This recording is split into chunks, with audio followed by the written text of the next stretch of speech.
Bismillahirrahmanirrahim. Assalamualaikum warahmatullahi wabarakatuh. Alhamdulillahi rabbil alamin. Wassalatu wassalamu ala asyrafil anbiya'i wal mursalin wa ala alihi wa ashabihi ajma'in.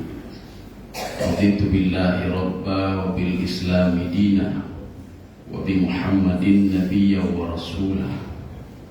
Rabbi shrah li sadri wa yassir li amri wahlul 'uqdatam min lisani yafqahu qawli.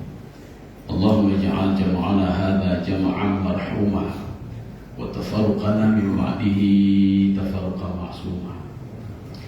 Kaum muslimin dan muslimat sidang jamaah subuh yang dirahmati Allah. Yang saya hormati, ini ada Bapak Wakil Wali Kota Aceh yang selalu mendampingi jamaah Arafah. Kemudian ada alim ulama kita juga, para abu-abu sekalian. Kemudian juga kepada pimpinan majelis Arafah Sa'zul. Kita berdoa terus kepada Allah Subhanahu wa taala supaya terus diberikan kesehatan oleh Allah Subhanahu wa taala. Supaya ini terus berlanjut istimrar. Juga kepada seluruh jamaah sekalian. Ini ada Pak Kecil juga, Pak Kecil, kemudian Tuhape, kemudian imam masjid, kemudian para jamaah sekalian, kaum muslimin dan muslimat yang dirahmati Allah Subhanahu wa taala. Di dalam Al-Quran itu ada kalanya azab itu diangkat oleh Allah, tidak jadi diazab oleh Allah gara-gara kaum itu bertaubat kepada Allah. Ini sebagaimana yang dikatakan oleh Imam Ibnu Katsir dalam tafsir beliau, fa in atabu wa anamu yarfa'illahu anhumul azab. Kalau ada satu kaum mereka itu bertaubat kepada Allah, mereka kembali kepada Allah, maka azab itu tidak akan jadi diberikan oleh Allah. Azab itu akan diangkat oleh Allah Subhanahu wa taala. Di dalam tafsir As-Sa'di apa kata beliau? Innallaha la yu'adzibul qauma illa bi dzambin. Allah itu tidak mengazab satu kaum kecuali mereka punya dosa. Makanya harus bertaubat. Tapi ada di dalam surah An-Nisa. Ini unik juga ayat ini. Azab itu tidak akan diberikan oleh Allah dan diangkat oleh Allah apabila seorang bersyukur kepada Allah. Ya. Kalau tadi kan bertobat itu biasa. Seorang tidak jadi diazab oleh Allah ketika dia bertobat kepada Allah. Tapi di dalam surah An-Nisa ayat 147, jadi Allah Subhanahu wa taala berfirman begini. A'udzu billahi minasyaitonir rajim. Bismillahirrahmanirrahim. Ma yaf'alullahu bi'adzabikum in syakartum wa amantum wa kana Allahu syakiran alima. Ini kalimat ini walaupun gaya bahasanya gaya bahasa bertanya, ini kan bertanya. Di dalam terjemahan itu ini kalimat tanya. Ma yaf'alullahu bi'adzabikum. Ya, ini ada kata tanya. Sebenarnya pemahamannya bukan dengan kata tanya itu, tidak. Ini gaya bahasa tanya, tapi maknanya apa? Maknanya nafi, artinya tidak.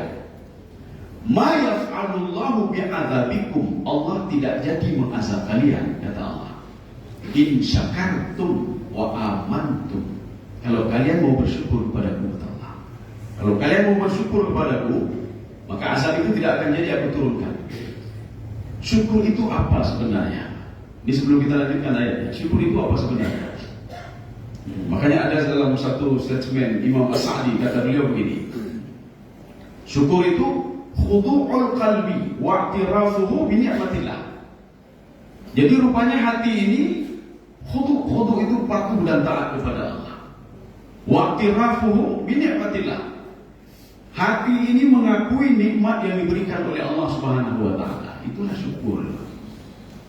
Jadi setiap diberikan nikmat dia akui nikmat itu, dia akui nikmat. Nikmat itu yang bagaimana dulu? Kita kalau nikmat kan istilahnya yang nampak-nampak saja. Diberikan sebuah definisi nikmat oleh Imam Asy'arawi. Apa kata beliau? kullu ma yantafi' bihi an-nas fahuwa ni'mah. Jadi yang bisa diambil manfaat oleh manusia itu nikmat semua itu. Kita sedang panas, tiba-tiba ada pohon kayu, kita duduk di bawah itu, nikmat. Kenapa? Kita bisa mengambil manfaat. Kita ketika tidur di atas kasur tertidur, nikmat. Kenapa? Kita bisa mengambil manfaat. Karena kalau tidak tidur besok tak bisa bangun pagi cepat.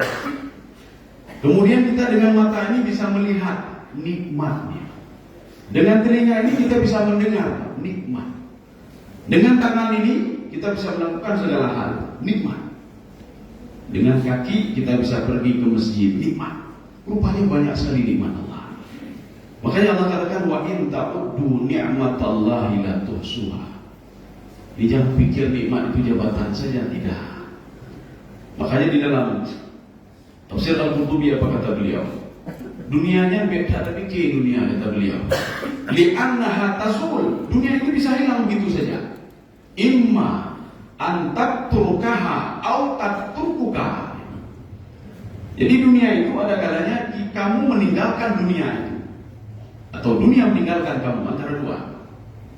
Jadi kalau kamu meninggalkan dunia, sedang mangat-mangat di dunia, sedang mangat-mangat, tiba-tiba meninggal dunia. Ini maknanya apa? Kamu meninggalkan dunia, atau dunia itu meninggalkanmu. Baru beli kendaraan baru, hilang, dicuri orang lain. Ada rumah mewah, terbakar rumah itu.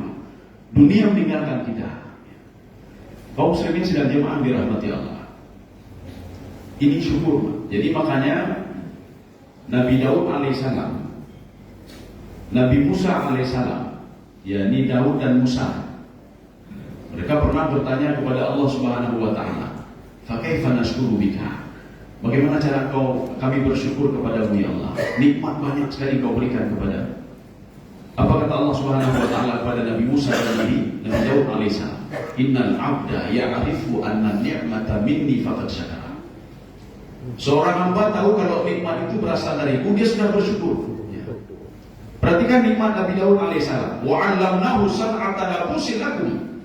Nabi Daud tanpa sekolah, hanya jadi ulama teknik sipil Nabi Daud. Nabi Daud tidak pernah sekolah di STM. Nabi Daud tidak pernah sekolah di las, hanya jawab las-las itu. Tapi Nabi Daud diajarkan oleh Allah Subhanahu wa taala, wa 'allamnahu san'ata labusin lakum. Dia bisa membuat baju besi. Dia las baju besi itu. Padahal dia tidak pernah ikut les. Nabi Nuh alaihissalam tidak pernah ikut les cara buat kapal. Itu dalam pembuatan kapal itu, bagaimana berat kapal sekian supaya tidak tenggelam, bagaimana dia ini, bagaimana semua, bagaimana harus ada ilmunya. Tapi diajarkan oleh Allah Subhanahu wa taala, wasna'il fulka bi a'yunina wa wahyina. Kaum muslimin sedang jemaah dirahmati Allah. Artinya kita enggak minta lebih dari Allah. Kita teringat saja kepada Allah Subhanahu wa taala. Kaum muslimin sedang jemaah dirahmati Allah. Makanya azab itu akan diangkat oleh Allah Subhanahu wa taala kalau kalian mau bersyukur kepada kata Allah Subhanahu wa taala. Sekarang perhatikan ada dua kalimat yang digandeng oleh Allah. In syakartum wa amantum. Kenapa ayat itu tidak in amantum wa syakartum? Perhatikan surah Nisa ayat 147. Kalau kamu bersyukur dan kamu beriman kepadaku, azab itu akan aku angkat. Kenapa ayat ini tidak didahulukan iman dulu? In amantum wa syakartum. Kenapa syakartum dulu? Kita ambil dua tafsiran. Ada tafsir Al-Qurtubi dan Imam Al-Baghawi. Apa kata beliau? Asyukru yu'addi ilal iman. Jadi rupanya orang yang bersyukur itu akan membawa dia kepada yakin dan beriman kepada Allah. Makanya orang yang bersyukur itu orang yang tidak beriman. Orang yang tidak bersyukur tidak beriman kepada Allah. Orang yang tidak bersyukur tidak yakin kepada Allah Subhanahu wa taala. Di dalam istilah Imam Al-Ghazali, bagaimana cara kita bersyukur kepada Allah? Ini istilah beliau ini. Jadi yang pertama itu ada namanya al-ilmu. Yang kedua al-halu, yang ketiga al-amalu. Bagaimana yang pertama al-ilmu? Seorang itu dia tahu kalau nikmat itu berasal dari Allah Subhanahu wa taala. Ketika dia menikmati mata itu, dia tahu ini mata ini dari Allah. Ketika dia nikmati bagaimana pagi ini dia berhembus nafas enak sekali, bernafasnya enak sekali. Dia tahu nikmat itu berasal dari Allah Subhanahu wa taala. Ketika dia itu bisa pergi ke masjid dengan nikmat sekali, dia tahu kalau kaki itu diberikan oleh Allah Subhanahu wa taala. Ini namanya al-ilmu. Kemudian yang kedua, al-hal. Hal itu apa? Keadaan seseorang ketika dia menerima nikmat Allah Subhanahu wa taala. Makanya kalau seorang itu tidak, ketika sedang lapar sekali tiba-tiba diberikan makan, kan teringat dia, waduh nikmat, alhamdulillah diberikan oleh Allah. Itu namanya al-halu namanya. Jadi al-halu itu nikmat, bagaimana seorang itu dia menikmati nikmat yang sudah diberikan oleh Allah. Ini al-halu namanya. Dua. Yang ketiga, al-amalu, kata Imam Al-Ghazali. Jadi al-amalu begini, berterima kasih kepada Allah. Bagaimana berterima kasih itu banyak caranya. Kalau kita lihat ke dalam ini Imam Ghazali juga, kata beliau, berterima kasih itu teringat saja kepada Allah itu sudah bersyukur. Teringat saja kepada Allah. Kalau di dalam versi tafsir lain, seorang itu bersyukur kepada Allah, al-amalunya bagaimana? Dia berinfak, bersedekah, membantu orang lain, itu termasuk itulah cara bersyukur kepada Allah Subhanahu wa taala. Jadi makanya beliau mengatakan limadza quddimat, kenapa didahulukan syukur dengan iman? Karena syukur itu sebab seorang beriman kepada Allah Subhanahu wa taala. Tidak iman dulu, tetapi syukur dulu. Ini sama seperti yang dikatakan oleh Imam Al-Qurtubi. Beliau menyikapi surah Al-Fatihah. Iyyaka na'budu wa iyyaka nasta'in. Kepadamu kami menyembah dan kepadamu kami minta tolong. Kenapa menyembah dulu baru minta tolong? Ya. Apa kata Imam Al-Qurtubi? Kalau ingin minta tolong kepada Allah, perbaiki ibadah dulu. Ibadah dulu, baru kita minta tolong kepada Allah. Bagaimana kita minta tolong dulu kepada Allah ibadah? Tidak apa-apa, tidak. Ya Allah ngejur rezeki gitu. Gimana aku rezeki? Lumayan, datang perkara.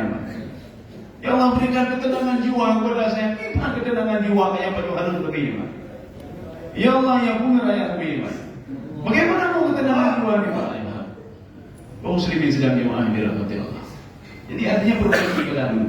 Selama ini ketika kita berdoa kepada Allah, ya Allah angkat azab ini, ya Allah berikan ini, ya Allah berikan. Ketika tidak diberikan oleh Allah, perbaiki dulu ibadah kita. Muhasabah dulu. Artinya apa? Ada ibadah yang tidak benar. Kaum muslimin sedang jemaah dirahmati Allah. Makanya Allah mengatakan pada akhirnya itu apa? Wa kana Allahu syakiran alima. Apa makna syakiran? Apakah syukurnya seorang hamba sama seperti syukurnya Allah? Kan sama-sama syakiran di sini. Syukurnya seorang hamba dia teringat kepada Allah, bertakwa kepada Allah, patuh kepada Allah. Ini syukurnya seorang hamba kepada Allah. Bagaimana Allah bersyukur kepada seorang hamba? Innallaha syakiran wa kana Allahu syakiran alima. Baik, dalam tafsir diungkapkan begini, Allah itu ar-ridha bi amalil qalil. Rupanya Allah ridha sekali dengan amal ibadah kita yang sedikit. Ibadah kita sedikit tapi diridhai oleh Allah. Wa kana Allah syakiran alima. Kafirnya, hana makanya ibadah itu hana lele ibadah. Kita bangun tengah malam ibadah, tubuh ibadah, tetapi riya bukan karena Allah. Makanya Ibnu Abbas mengatakan begini, beliau mengutip hadis Rasulullah SAW. 2 rakaat salat setelah salat Isya, kata beliau, lebih baik dibandingkan salat tengah malam, dari tengah malam sampai subuh. Kalau salat itu dilakukan dengan bukan karena Allah Subhanahu wa taala. Jadi lebih baik salat 2 rakaat. Makanya semua amal ibadah itu yang penting apa? Ya, ikhlas karena Allah, kita patuh taat kepada Allah. Artinya walaupun cuma 2 rakaat saja. Kita duduk setelah salat di ujung astagfirullah, astagfirullah. Tapi sudah lama continue sampai kita meninggal dunia. Itu lebih dicintai daripada amal yang banyak tetapi tidak ikhlas karena Allah Subhanahu wa taala. Ini yang dimaksud wa kana Allah syakiran alima. Jadi apapun yang kita lakukan, ini seperti yang dikatakan oleh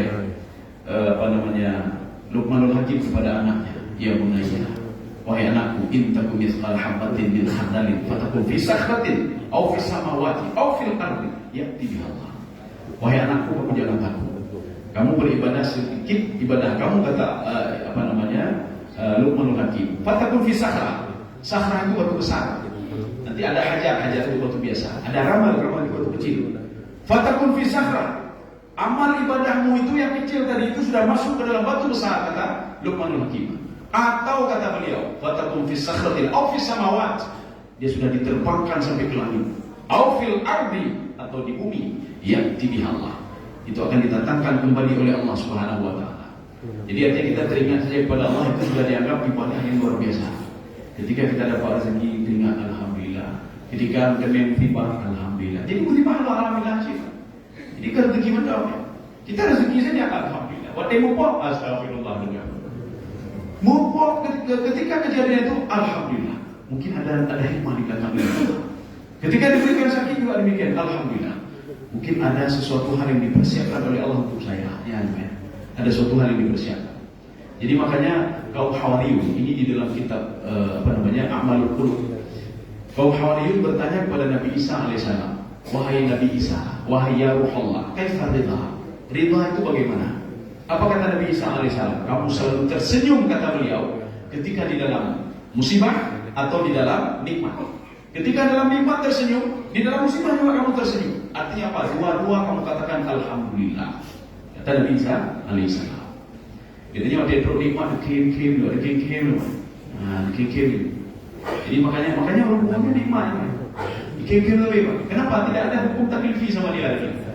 Jadi ketika dia gila itu, dia tidak diminta pertanggungjawaban lagi oleh Allah, makanya dikirim lebih. Kaum muslimin sekalian yang dirahmati Allah. Dan ketika engkau diberikan musibah juga, dikirim cik. Ini jangan ketika diberikan nikmat dikirim, berarti yang musibah kamu keruk. Maka kadang-kadang yang perutnya berarti nanam pipa ya. Kalau bukan perut, ya berarti harus tersenyum selalu, Rasulullah tidak mengkerukkan. Anda mengkerukkan, siapa Anda mengkerukkan? Maka orang-orang yang beriman itu orang yang bersyukur kepada Allah tidak pernah ada yang mengkerukkan, selalu tersenyum selalu. Alimah. Jadi arti alimah di sini apa? Allah itu tahu apa yang kamu lakukan. Sekecil apapun ibadah yang kamu lakukan akan dicatat oleh Allah Subhanahu wa taala. Sekarang kita lihat, ada contoh di dalam Al-Quran. Ada kelompok yang diabadikan di dalam Al-Quran. Kita angkat 3 saja. Yang mereka itu diberikan nikmat oleh Allah, tidak mensyukuri nikmat Allah, azab Allah Subhanahu wa taala itu diberikan kepada mereka. Kalau seandainya mereka mensyukuri nikmat Allah, tidak akan terjadi seperti itu. Yang pertama kaum Sabah. Kaum Sabah itu di dalam Al-Quran apa? Digambarkan oleh Allah fakafarat bi an'umillah. Nikmat Allah itu bukan satu nikmat yang mereka kufuri, tetapi banyak nikmat yang mereka kufuri. Fakafarat bi an'umillah. Mereka tidak tidak mengakui kalau itu berasal dari Allah. Padahal sudah diberikan kebun-kebun, taman-taman. Jadi Sabah itu di Yaman. Jadi makanya ketika itu mereka diberikan oleh Allah Subhanahu wa taala kebun-kebun. Apa yang ditanam semua itu berbeda dengan sekarang. Kalau kita lihat sekarang hanalili bapak kain. Pertama-tama kayu itu tidak banyak lagi, cuma sedikit. Kalau kita lihat di gunungnya sudah tandus-tandus. Padahal dulu di dalam Al-Quran digambarkan oleh Allah Subhanahu wa taala seperti sorga. Sebelah kiri, sebelah kanan itu seperti sorga. Ini sebuah makna kinayah. Kalau mereka itu diberikan nikmat oleh Allah, Yaman itu subur, kata Allah. Tetapi apa? Fakafarat bi an'umillah. Mereka kufur dengan nikmatku. Mereka tidak bersyukur kepadaku. Apa yang Allah lakukan? Fa'arsalna alaihim sailal arim. Karena Yaman itu posisinya di samping Laut Merah. Yaman itu posisinya di laut Arabic Sea. Jadi dengan mudah sekali Allah Subhanahu wa taala dinaikkan saja air Arabic Sea itu dengan air Laut Merah. Untuk apa? Untuk menghancurkan Yaman, Sabah. Akhirnya apa? Dihancurkan semua Sabah itu. Makanya sailal arim itu adalah tsunami, air tsunami. Air laut yang naik ke daratan. Padahal Yaman itu kan bergunung-gunung. Gunung-gunung itu dilalui oleh air itu.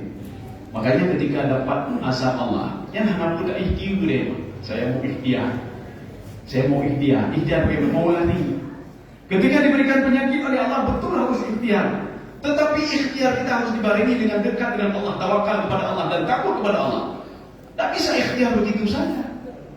Bagaimana mau ikhtiar kalau sudah diberikan ketetapan oleh Allah? Kamu saya berikan penyakit, saya ikhtiar, belum tetap tenang memang.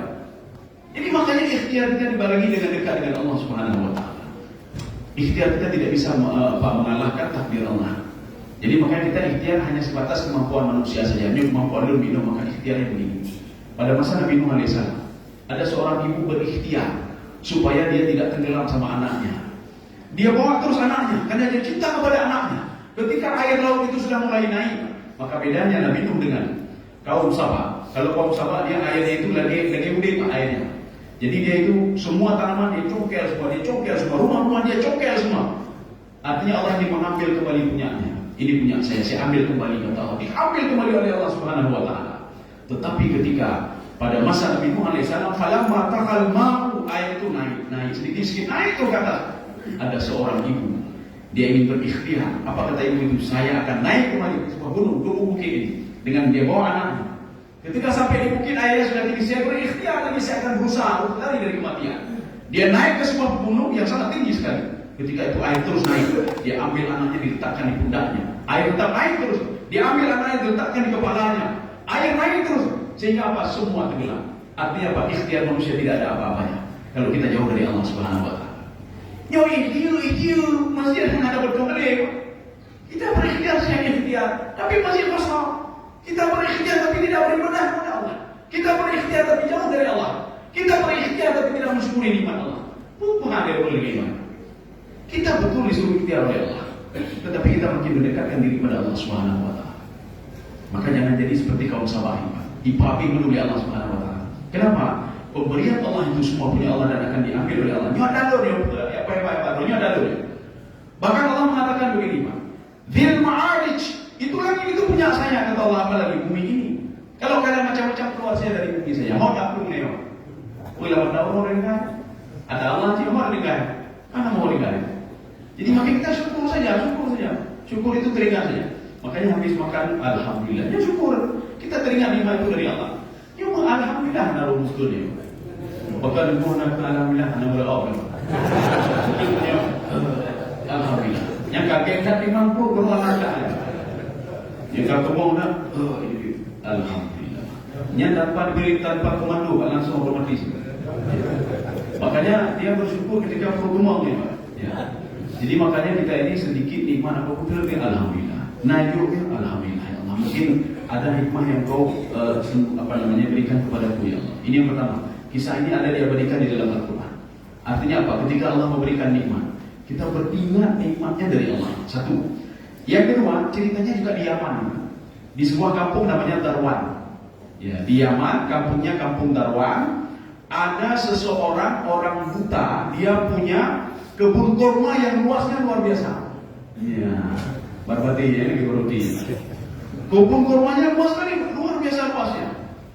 Orang tua yang punya kebun itu, dia setiap mau panen selalu dia panggil anak yatim. Selalu dia panggil anak yatim. Dia panggil anak yatim. Biasanya dia panen pagi-pagi. Ya, jadi makanya semua berkumpul situ diberikan. Kenapa pagi-pagi? Karena rezeki itu akan diberikan balasannya oleh Allah, terutama di pagi hari. Karena Pak malaikat itu ada 2 malaikat. Makanya dia berpikir dia malaikat tubuh dia malaikat. Apakah malaikat ada yang terus berzikir? Banyak sekali malaikat. Ada yang berzikir, ada yang menurunkan hujan, ada yang menurunkan bala. Ada 2 malaikat ini aneh juga 2 malaikat ini. Setiap pagi dia turun khusus berdoa kepada orang yang bersedekah. Ya. Makanya bininya bersedekah juga. Kita tuh kedai kopi doa ya. Yang sedekah itu, karena sedekah pagi itu luar biasa. 2 malaikat ini turunnya apa? Di pagi hari, bukan di siang hari dan bukan di sore hari, khusus di pagi hari. Dia berdoa kepada Allah 2 malaikat ini. Setiap pagi dia turun, Allahumma a'ti munfiqan khalafan wa a'ti mumsikan talafan. Ya Allah, berikanlah orang yang bersedekah di pagi hari itu ya Allah, ganti hartanya ya Allah. Dan berikanlah orang yang krik di pagi hari, kriknya kehancuran hartanya. Ya doa mereka. Setelah berdoa langsung malaikat naik ke atas lima. Ya. Kenapa mesti di pagi hari? Karena di pagi hari itu orang bersalapan. Mereka kan di kandungan. Makanya ketika diberikan makanan 25.000 yang bersyukur alhamdulillah. Cukup senang hati dia. Padahal nasi cuma 5.000. Menyanyi amal berbagai ini lah. Coba lihat nanti ada orang jualan koran di jalan. Dia belum makan nasi lagi. Ya. Kenapa belum makan nasi? Karena dia tunjuk lagi koran ini baru belum gitu. Ketika itu coba bapak datangi mereka, bawa nasi 5.000 kasih semua mereka. Dia setuju di nyoba. Dia setuju di nyoba. Kenapa? Karena dia semua lapar sekali. Au it'amun dzi maskhaba. Berani tak kalian memberikan makan pahala yang luar biasa kata Allah kepada orang yang sangat lapar sekali, berikan makan sama dia. Tapi coba ambil nasi 5.000 itu nanti kasih sama orang-orang di jalan jam 10. Ya nak, alah, lebih dari itu ada gini. Anak boleh. Ya. Tapi coba berikan di pagi hari. Merupah. Kenapa? Karena dia lapar sekali. Ya. Dan dia berterima alhamdulillah. Yang doa yang Pak. Belum lagi doa malaikat ini. Kau sendiri yang jemaah dirahmati Allah. Jadi rupanya orang tua ini setiap pagi dia membagikan kurmanya kepada orang-orang miskin. Rupanya setelah itu dia meninggal. Ketika meninggal dunia, hartanya dikuasai oleh anak-anaknya yang bakhil, kikir. Kata anaknya begini, ini orang fakir miskin, setiap panen kurma pasti datang pagi-pagi ini. Kita datang lebih pagi lagi. Jadi kita datang lebih pagi lagi, tengah malam kita keluar.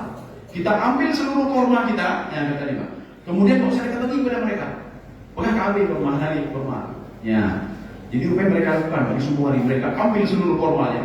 Ketika orang miskin mendatangi, hana ini dong. Ya, hana ini kurma, ayo boleh. Orang miskin ini mengatakan begini, dulu ayah kalian sering sekali membagikan kurma kepada kami. Tidak ada lagi, ayah kami bodoh, rajulun ahmak katanya. Dalam tafsir As-Sa'di itu digambarkan, huwa rajulun ahmak, orang tua kami laki-laki dungu, dia tak paham apa-apa itu. Tidak ada. Rupanya orang miskin ini balik lagi dia Pak ketika panen. Punya panen launya tidak jatuh. Rupanya ini orang-orang yang tadi ini anak-anak yang bakhil tadi dia susun strategi. Ini kita tengah malam juga kita ambil. Rupanya ketika tengah malam itu fatafa 'alaiha ta'ifun yang anak kulit. Datang azab Allah Subhanahu wa taala. Fa asbahat kas-sarim.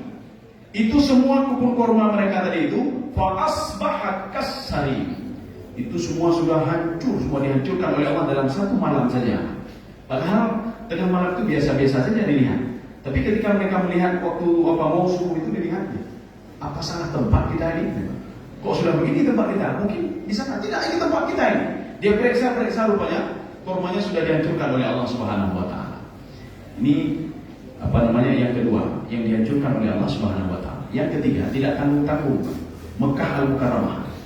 Di dalam Al-Quran itu pada surah Al-Anfal ya, An-Nahl ayat 114 atau berapa? 124. Mereka ini diberikan nikmat oleh Allah Subhanahu wa taala. Jadi Allah mengatakan ya'tiha rizquha ragadan min kulli makan. Rezeki mereka itu diberikan oleh Allah dari setiap sudut rezeki. Ya. Jadi makanya rezeki yang kita pikir kecil sekali, rezeki duit peng udah duit peng. Uang itu tidak bisa memberikan kebahagiaan. Jadi ada jabatan tidak bisa memberikan kebahagiaan. Maka orang makin ada jabatan makin ribut dengan istrinya. Makin banyak makin ribut dengan istrinya. Tapi bukan itu saja nikmat. Nikmat itu banyak sekali. Jadi artinya wa in ta'uddu ni'matallahi la tuhsuha, banyak sekali nikmat Allah Subhanahu wa taala. Bedanya dengan Mekah. Jadi mereka itu penduduk Mekah itu ketika diberikan nikmat oleh Allah, nikmat ini, nikmat keamanan, macam-macam diberikan oleh Allah Subhanahu wa taala dari setiap sudut. Jadi makanya nanti kalau kita mendengar ayat begini, la in syakartum la azidannakum wa la in kafartum inna adzabi lasyadid. Kalau kamu mensyukuri nikmatku, aku tambah nikmat. Ada orang jamaah mendatangi saya, "Ibu kami lu tanam-tanam gua nikmat lu. Lu gaji di bulan ada dah. Lu nak berkah, bukan nama-nama ada dah juga lebih. Ya, apa lo punya? Jadi kemudian saya sudah setahun gaji saya segitu saja. Katanya Allah mengatakan la in syakartum la azidannakum. Kalau seandainya bersyukur akan ditambah. Tapi ini gaji saya buktinya begini. Ya, pokoknya diberikan buktinya ini. Bukan ini nama mahal. Seperti dia ada nama. Ya, kenapa enggak? Saya bilang begini. Bukan di situnya ditambah oleh Allah. Itu kecil sekali itu duit itu. La in syakartum, kalau kamu bersyukur, ada duit 3 juta, kamu ambil 100 ribu, 50 ribu kamu infakkan, kamu akan dapat nikmat Allah dari sudut yang lain. Anak kamu patuh kepadamu, itu nikmat luar biasa. Kamu selama ini tidak tenang jiwa kamu, tapi selama ini sudah tenang, itu nikmat luar biasa. Kamu selama ini ribut dengan istrimu, tapi tidak ribut lagi, itu nikmat luar biasa. Dulu jatah setiap sebulan sekali, anak kamu selalu sakit, sekarang tidak sakit, itu nikmat luar biasa. Artinya ibu peng hana-hana ada nyulik gitu bilang biar aja harus jauh Singapura habis duit 10 juta, 15 juta, 20 juta, ini tidak sakit lagi anak. Artinya apa? Nikmat Allah itu bukan dari satu segi saja, tidak. Jadi artinya apa? Min kulli makan, dari semua sudut diberikan nikmat oleh Allah, sama seperti orang Mekah. Tapi ketika mereka fakafarat bi an'umillah, mereka kufur dengan nikmatku, mereka tidak teringat kepadaku, apa yang dilakukan oleh Allah Subhanahu wa taala. Fa'adzaqahallahu libasal ju'i wal khaufi. Rupanya azab itu bukan kehancuran saja. Ketika kita melihat satu kaum dihancurkan oleh Allah, berarti Allah sudah marah kepada mereka. Rupanya azab yang ketiga, fa'adzaqahallahu libasal ju', mereka itu dilanda kelaparan, lapar semua mereka. Wal khauf, dan ketakutan. Rupanya kelaparan itu azab Allah juga, ketakutan itu azab Allah juga. Jadi makanya Allah memberikan pelajaran kepada kaum Mekah. Pelajarannya bagaimana? Sudah mereka lapar, yang menolong mereka waktu itu Allah menyuruh apa? Orang-orang Ethiopia untuk memberikan makan kepada mereka. Ethiopia, coba lihat sekarang Ethiopia bagaimana. Dulu Ethiopia kan hebat sekali, kan? Ethiopia hebat sekali, dia bisa memasok makanan ke Mekah Al-Mukarramah. Yang memasok gajah ke Mekah itu siapa itu? Yang ada Ashabul Fil. Di dalam tafsir Al-Baydawi itu 100 gajah. Kemudian beliau mengatakan lagi 700 gajah. Mengatakan lagi bukan 700 tapi ribuan gajah. Itu gajah itu dari mana itu? Arab tidak punya gajah.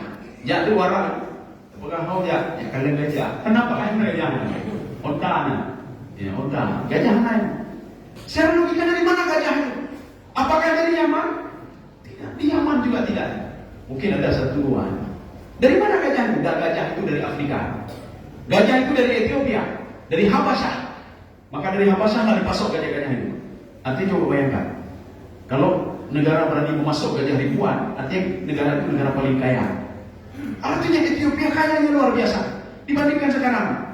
Mungkin salah satunya fakafar dan umilah. Mereka kufur pada Allah Subhanahu Wa Taala. Kemiskinan di mana-mana kalau kita lihat Ethiopia itu. Walaupun nanti bandaranya luar biasa, wah luar biasa. Tapi dari bandara, kan dono.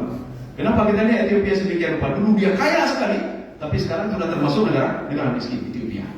Makanya Allah untuk memberikan pelajaran kepada penduduk Mekah. Coba lihat, kalian diberikan makan oleh orang paling jauh, orang Ethiopia. Akhirnya apa? Alladzi at'amahum min ju'in wa amanahum min khauf. Kemudian Allah Subhanahu Wa Taala memberikan makan bagi orang Mekah. Melalui siapa? Melalui tangan-tangannya orang Ethiopia. Itu kalau dari Ethiopia pergi ke Mekah itu perjalanan pesawat itu 3 jam. Lejum saja. Yang punya dajak tapak yang menuju dibayangkan berapa? Dajak tapak dari Jakarta tapak. Lalu Murawan itu. Ini begitu juga. Artinya apa? Kalau sudah nikmat Allah dari negara manapun bisa dapat rezeki kita. Dari manapun juga bisa dipasok rezeki kepada kita walaupun itu sangat jauh sekali. Jadi makanya juga ini juga pelajaran untuk orang Ethiopia, Habasyah. Kalian dulu kaya, kalian dulu hebat. Sekarang kalian punya apa kata Allah? Kenapa? Karena mereka tidak mensyukuri nikmat Allah Subhanahu Wa Taala. Yang di bandara Ethiopia-nya bir madu memang. Dan bila tempat wayang anak apa wayang. Datanya kan tapakah lagi kenapa di bandara? Yang kita bahasa Arab orang Ethiopia. Tapakah lagi di sana lagi? No. Anak-anak. Jadi makanya solusinya bagaimana? Salat di samping WC, Pak. WC dan tempat umum. Jika Anda kayak budak ada tempat tak begitu luas untuk salat. Kaum muslimin sedang jamaah dirahmati Allah. Makanya orang Mekah itu diazab oleh Allah dengan al-khauf wal ju', ketakutan dengan kelaparan. Jadi ketakutan dan kelaparan adalah salah satu azab Allah Subhanahu Wa Taala. Jadi makanya kalau menyusahkan dengan gerodanya punah gerodanya berarti sedang dinyanyi Pak. Jadi bagaimana caranya? Syukurlah nikmat Allah. Bersyukur nikmat Allah. Apa yang sudah diberikan oleh Allah, terima kasih semua kepada Allah. Johan bejo baju halo. Protes apa? Bejo baju protes baju halo. Ketika diberikan banyak oleh Allah, dia jauh rezeki dia. Orang itu kok lebih banyak lagi, yang makan lebih banyak lagi, Pak. Ketika diberikan lebih banyak lagi oleh Allah Subhanahu Wa Taala. Nah, kan? Makanya Rasulullah mengatakan, seorang itu kalau diberikan satu lembah emas oleh Allah, satu lembah emas, itu satu lembah emas, jangankan sendiri, Pak, 7 keturunan, keturunan Nabi, Pak. Tidak habis 1 keturunan, Pak. Satu lembah emas. Yang lembah aja gede putih, Pak. Yang lembah yang mendunia belum, Pak. Jangankan satu pun aja kita yang berdoa Nabi dan baju 100 keturunan Nabi. Tapi berani-beraninya dia minta lagi pada Allah. Ada lagi yang kedua, nalok dua lagi. Kali itu jabatan tabur, nalok. Tak pernah takut sedikit pun dia kepada azab Allah Subhanahu Wa Taala. Dan tidak pandai dia bersyukur pada Allah. Artinya ketika diberikan sedikit, alhamdulillah. Tinggal hijau alhamdulillah. Tinggal hijau oleh Allah. Juga ketika hijau ini, tak pandai bersyukur. Kita pakai tak pandai bersyukur. Oh, ini dah lagu. Pak. Tapi ini apa? Coba tanya kepada orang-orang ini, Pak. Bisnismen atau apa? Gimana nacan orangnya? Nacan orangnya, Pak. Padahal proyek dia miliaran, tapi dekat menacannya. Tengok datanya orang, gimana pun nacan. Bantuan tu mesti baju. Nacan. Dia kerubo. Padahal dia itu proyeknya itu. Ini orang-orang yang mensyukuri nikmat Allah Subhanahu Wa Taala. Makanya kaum muslimin dan muslimat sekalian, salah satu untuk mengangkat azab Allah Subhanahu Wa Taala, maka marilah kita mensyukuri nikmat Allah. Apa yang diberikan kita syukuri. Hijaunya kita syukuri, alhamdulillah. Alhamdulillah. Ketika hijau sakit, alhamdulillah ya Allah. Mungkin ada hikmah di balik ini ya Allah. Yang kita jalani saja. Ya, yang kita bersyukur saja kepada Allah Subhanahu Wa Taala. Jadi makanya kunci supaya tidak diberikan nasab oleh Allah, kita mensyukuri saja nikmat, kita teringat saja kepada Allah Subhanahu Wa Taala. Paling enggak ini ada diberikan oleh Rasulullah SAW. Ya. Paling enggak ya, kita diberikan solusi oleh Rasulullah. Cara bersyukur bagaimana? Sujud syukur ya. Biasakan untuk sujud syukur. Ya. Sujud syukur beda dengan sujud tilawah. Sujud tilawah sedang baca ayat-ayatnya barulah sujud ya. Tapi sujud syukur, coba biasakan sujud syukur. Insya Allah akan terus dekat dengan kita. Jadi sujud syukur ini, jadi kan lagi orang yang bola itu, jauh main bola, kau boleh apa? Ilu undang, ada yang pun tu sujud syukur lagi ya. Ipapa tu syukur lagi. Kita bayang dah tak pun dah ada sujud syukur. Dan pun ada bayang, jangan bedanya. Yang penting kita sujud syukur. Sujud syukur kan ada SOP-nya. Nah SOP yang begini dulu. Sujud syukur seorang harus berwudu dulu, harus menghadap kiblat, harus menutup aurat. Kemudian ada tata caranya juga. Aja dah biasa sujud syukur. Insya Allah dengan kita bersyukur pada Allah, nikmat akan bertambah terus. Tapi dari segi yang lain, ada kekepeng betul. Yang pendekat nikah, jangan mikir. Padahal nikmat yang lain lebih daripada duit. Keterangan juga lebih daripada duit. Anak baik kepada kita lebih daripada duit ini. Istri lebih baik dengan kita lebih daripada duit itu. Tetangga yang baik kita lebih daripada duit itu. Lebih sebenarnya. Makanya diajarkan oleh Rasulullah begini, ketika sujud syukur. Ini Rasulullah pernah mengirim seorang sahabat ke Yaman untuk berdakwah. Sampai di Yaman ditanya, bagaimana? Ya Rasulullah, mereka itu banyak yang tidak masuk Islam lagi, ada sebagian dakwah lagi, dikirim lagi. Ketika itu dapat berita ke Rasulullah, ya Rasulullah, hampir semua penduduk Yaman sudah masuk Islam. Rasulullah langsung masuk ke dalam rumahnya, Rasulullah takbir, Allahu Akbar. Ini maksud syukur. Pertama berdiri dulu. Ya. Yang belum boleh apa naik gambar? Kenal langsung tujuh. Tujuh ada berdua atau tujuh? Ya. Jadi bukan dekat tujuh supaya diterima oleh Allah. Yang lagi aku nama Allah. Ketika semayang Allahu Akbar. Biasanya mudah-mudah Allahu Akbar. Idanya bilang, aku nama hanjir semayang tu, hanjir semayang. Oh hanjir tu, pakai aku. Maya kita ada syah. Maya kita ada syah, baru aku. Ya, padahal yang aku nama hanjir semayang. Kamu sebis dari mana dia dapat Allah. Jadi makanya ketika itu sujud, Rasulullah sujud. Apa bacaan doa Rasulullah SAW? Rabbi auzi'ni an ashkura ni'mataka allati an'amta alayya wa ala walidayya wa an a'mala salihan tarda wa adkhilni bi rahmatika fi ibadika salihin. Ya. Ini doanya Nabi Sulaiman ini, Pak. Ya, doa Nabi Sulaiman. Nabi Sulaiman ketika beliau itu sampai ke sebuah lembah, di situ ada semut. Wa qalatin namlatul khulu wasakinatu la yahtimannakum Sulaiman wa junuduhu wa la yashkurun. Wahai semut-semut yang lain, masuklah ke dalam tempat kalian. La yahtimannakum Sulaiman wa junuduhu wa la yashkurun. Mereka tidak tahu kalau ada kita di sini. Rupanya didengar kata-kata ini oleh Nabi Sulaiman. Fatabassama dhahikan min qawliha. Nabi Sulaiman tersenyum mendengar ucapan semut tadi. Langsung dia berdoa kepada Allah, Rabbi auzi'ni, ya Allah, tolong ajarkan saya, bagikan sedikit ini kepadamu pada saya, cara bersyukur kepadamu ya Allah. An ashkura ni'mataka allati an'amta alayya. Ini nikmatmu ya Allah. Saya bisa memahami bahasa semut. Dia boleh baca bahasa Arab, saya kira juga boleh hebat. Lo nak yuta, lo baca ini. Oh, lo nak yuta.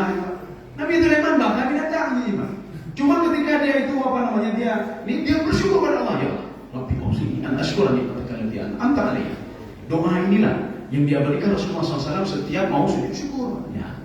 Setelah itu Allahu Akbar. Atau nanti kalau susah ini tulis di Google benda-benda. Karena jenuh di Google kan. Nanti Google, mana Google? Google dia doa Google mana? Ini pikiran apa? Ini pikiran apa? Dia punya Google dalam buku kan? Bagi orang Google dalam buku. Alah, background ni. Lebih kaya guna Google, doa dia Google. Tapi salah-salah. Itu akan diajarkan oleh Google doa ini. Rabbi auzi'ni an ashkura. Setelah itu berdiri duduk lagi. Allahu Akbar. Baru salam. Assalamualaikum.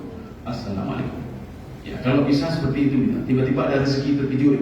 Dan tiba-tiba anak rumah, kamu nanti dia proyek. Cok wudu, Allahu Akbar. Yang baik lupa yang meninggalkan Allah. Itu bukti syukur kita teringat pada Allah itu saja. Kan tak banyak-banyak minta, tak lebih dari 5 menit. Habis salam, Assalamualaikum saja. Ya. Insya Allah dengan seperti itu rezeki kita akan ditambah dari sudut yang lain. Karyawan kita baik, karyawan tidak ini. Ini rezeki banyak, tapi karyawan membohongi kita Pak. Icule yang ditaruh, icule. Oh, lebih yang pegang. Jadi makanya diberikan satu segi, diambil satu segi. Makanya kita jangan terbayang itu rezeki itu yang kita terima langsung, tidak. Karyawan kita bagus-bagus semua itu nikmat luar biasa. Hanai pun kita juga karyawan, hanai cok barang dengan ya. Mudah-mudahan ada manfaatnya bagi saya sendiri, Pak. Artinya bersyukur pada Allah. Salah satu cara untuk bisa mengangkat azab Allah Subhanahu wa taala. Subhanallah bihamdika, asyhadu an la ilaha illa anta, astaghfiruka wa atubu ilaik. Assalamualaikum warahmatullahi wabarakatuh. Waalaikumsalam warahmatullahi wabarakatuh.